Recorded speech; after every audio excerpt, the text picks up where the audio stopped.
नमस्कार आदाब दोस्तों। तो चलिए आज फिर आप लोगों के लिए लाए हैं देश और दुनिया की तमाम ताजा बड़ी खबरें। ब्रेकिंग न्यूज रिलायंस से के तमाम बड़ी खबरें आप लोगों के सामने रखेंगे। सबसे पहली और बड़ी खबर में आपको बताएंगे दोस्तों कि हरियाणा विधानसभा और लोकसभा चुनाव से पहले बीजेपी और जेजेपी को बड़ा झटका लगा है। वही कांग्रेस पार्टी के लिए अच्छी खबर है। बीजेपी और जेजेपी के कई विधायक और नेता कांग्रेस पार्टी में शामिल हो गए हैं। इसकी पूरी जानकारी आगे आपको विस्तार से देंगे। साथ ही साथ अगली बड़ी खबर में आपको बताएंगे दोस्तों कि महाराष्ट्र के मुख्यमंत्री एकनाथ शिंदे की कुर्सी खतरे में है। इस बात का दावा शिवसेना नेता आदित्य ठाकरे ने किया है। इस खबर को भी आगे आपको बताएंगे। साथ ही साथ अगली बड़ी खबर में आपको बताएंगे दोस्तों कि मध्य प्रदेश में धीरेंद्र शास्त्री एक नए विवाद में फंस गए हैं। हाल ही में उन्होंने अपने एक कार्यक्रम में सिखों पर टिप्पणी की है, जिस पर वो शिरोमणि गुरुद्वारा प्रबंधक कमेटी SGPC ने आपत्ति जताई है। इसकी भी पूरी जानकारी आगे आपको देंगे। साथ ही साथ अगली बड़ी खबर में आपको बताएंगे दोस्तों कि जहां देश की जनता महंगाई और बेरोजगारी से परेशान है, तो वहीं अब टमाटर के दामों ने भी जनता को और परेशान करके रख दिया है।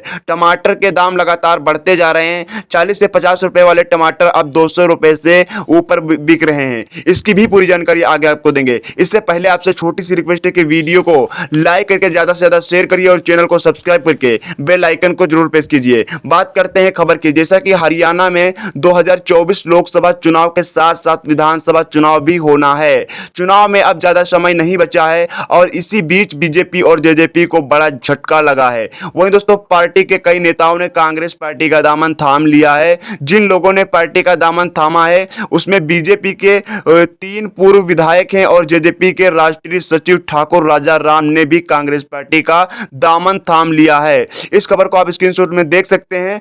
पूर्व मुख्यमंत्री और विपक्ष के नेता भूपेंद्र सिंह हुड्डा, हरियाणा कांग्रेस के प्रधान चौधरी उदय भान व सांसद दीपेंद्र हुड्डा ने भाजपा, जसपा, इनेलो और बसपा छोड़कर कांग्रेस में शामिल हुए नेताओं का स्वागत करते हुए कहा है कि पार्टी उनका पूरा जो है मान सम्मान करेगी। उन्होंने ये भी कहा है कि हम हरियाणा के मुख्यमंत्री लोकसभा चुनाव के साथ विधानसभा चुनाव कराने की वकालत करते हैं। अगर ऐसा हुआ तो विधानसभा चुनाव में भी 8 महीने रह गए हैं। भाजपा और जसपा के अनेकों नेता हमारे संपर्क में हैं, वो कभी भी कांग्रेस में शामिल हो सकते हैं। साथ ही साथ अगली बड़ी खबर में आपको बताएंगे दोस्तों कि महाराष्ट्र के मुख्यमंत्री एकनाथ शिंदे की कुर्सी खतरे में है। इस बात का दावा शिवसेना UBT नेता आदित्य ठाकरे ने किया है। अजित पवार द्वारा अन्य NCP विधायकों के साथ महाराष्ट्र सरकार में शामिल होने के बाद और कैबिनेट फेरबदल की चर्चा के बीच आदित्य ठाकरे ने इस दावे ने जो है सियासी गलियारों में भूचाल ला दिया है।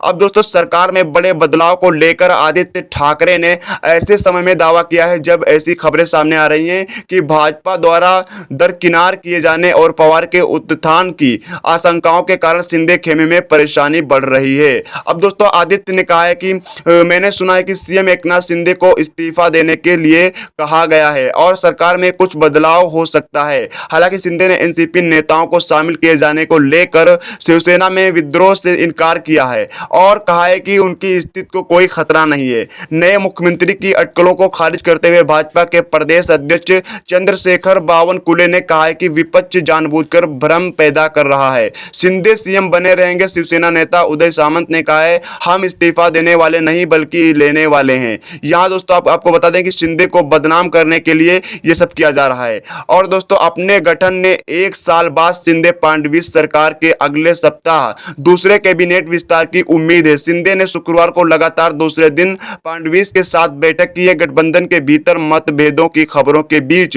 सत्ता साझेदारी पर चर्चा के लिए गुरुवार को दोनों के बीच देर रात बैठक हुई है। अजित पवार वर्तमान में भाजपा के देवेंद्र फडणवीस के साथ उप मुख्यमंत्री बने हुए हैं। रविवार को अजित पवार NCP को तोड़ते हुए शिवसेना भाजपा गठबंधन में शामिल हो गए हैं और 5वीं बार राज्य के उप मुख्यमंत्री पद की शपथ ली। बाद में शिवसेना UBT गुट के संजय राउत ने घोषणा की है कि शिंदे के गुट के लगभग 20 विधायक अजीत के विद्रोह के बाद से ही उनकी पार्टी के संपर्क में थे। साथ ही साथ अगली बड़ी खबर में आपको बताएंगे दोस्तों कि मध्य प्रदेश स्थित बाबा बागेश्वर धाम के पंडित धीरेंद्र शास्त्री एक नए विवाद में फंस गए हैं। हाल ही में उन्होंने अपने एक कार्यक्रम में सिखों पर टिप्पणी की है, जिस पर शिरोमणि गुरुद्वारा प्रबंधक कमेटी SGPC ने आपत्ति जताई है। दरअसल पंजाबी गायक इंद्रजीत निक्कू बाबा के दरबार में गए थे। वहां पर उन्होंने धीरेंद्र शास्त्री से मुलाकात की। उनसे मुलाकात के दौरान बाबा ने सिख धर्म को सनातन की सेना कह दिया। उनका मानना है कि सिख धर्म का कर्तव्य हिंदू धर्म की रक्षा करना है।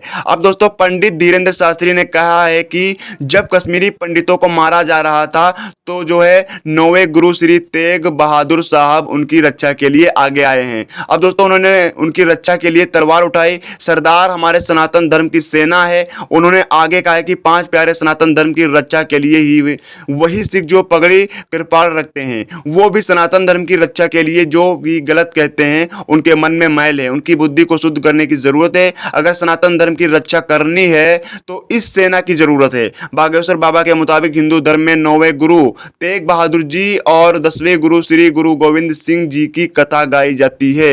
ये हमारे धर्म के आदर्श हैं। अब दोस्तों एसजीपीसी महासचिव गुरु चरण ग्रेवाल ने बाबा के इस बयान पर आपत्ति जताई है। उन्होंने कहा है कि किसी भी तरह का धार्मिक बयान देने से पहले बागेश्वर बाबा को सिख धर्म के बारे में जान लेना चाहिए। उन्होंने कहा है कि यह बात सही है कि हमारे गुरुओं ने कश्मीरी पंडितों की रक्षा की है, लेकिन ये सिर्फ हिंदू धर्म के लिए नहीं है।